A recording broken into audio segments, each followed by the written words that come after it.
As day 22 of the government shutdown comes to a close, let's bring in Maryland Representative and the House Freedom Caucus Chairman, Dr. Andy Harris. Dr. Harris, first of all, thank you so much for joining us tonight.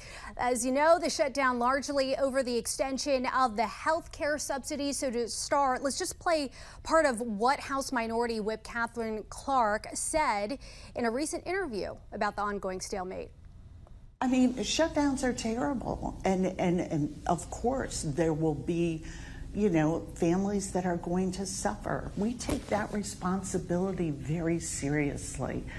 But it is one of the few leveraged times we have. All right, your reaction, Dr. Harris. How do you interpret what you just heard? Well, look, the bottom line is that we should just reopen the government. We're going into our fourth week. This is craziness. The duty of Congress is to keep the government funded after September 30th. We can discuss a whole lot of other issues, but the most important thing is keep people on the job, keep our essential workers getting paid, keep our military getting paid. That's what's important. All right, there is a Senate vote, as you mentioned, on Thursday to pay essential government workers. Many have said it'll fail. What is the Republican strategy?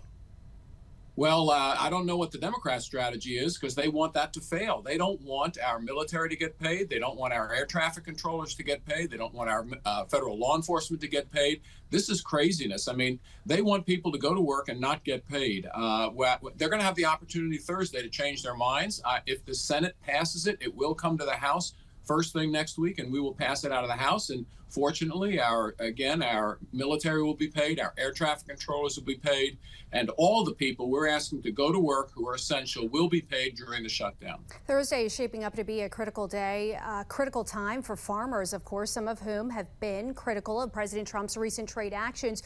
In a post, Secretary Rollins said the USDA, we've got it pulled up here, will resume Farm Service Agency core operations on Thursday. What will the real impact be to farmers? Well, obviously there is an impact if the Farm Service Agency stays closed. They can't process the paperwork that our farmers need to get the help from the federal government, whether it's loans, whether it's, again, crop insurance, things like that. The bottom line is that the president, again, has figured out a workaround. He shouldn't have to. The Democrats in the Senate should just vote to reopen the government. But just like he figured out a workaround to get our military paid on that first mid-October paycheck, he's going to do a workaround on the Farm Service Agency, and thank goodness for our farmers. And obviously, both sides are wanting this government shutdown to end. The longest one lasted for 35 days at the end of 2018 to 2019. I know you were in office during that time, obviously a different time. How is that different from what's going on now? Well, now the Republicans say, look, let's go ahead and keep the government open. At that time, it was the Republicans who wanted to repeal Obamacare. At this time, it's the Republicans say, look, let's keep the government open and we can negotiate all the other side issues. But again, that's the big difference between now and 2018. Obviously, day 2022 come to a close. What are you hearing from your Senate colleagues?